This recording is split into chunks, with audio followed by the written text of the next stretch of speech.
সবই। আপু এগুলো কি? গরুর মাংস রান্না করতেছি। হুম, অনেক সুন্দর তো। হ্যাঁ, সুন্দর।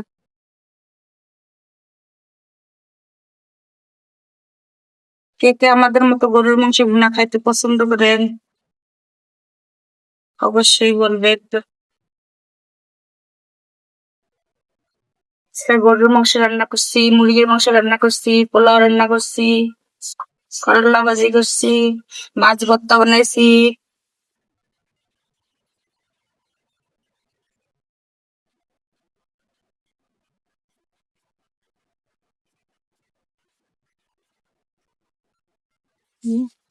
আর দেখা যায়।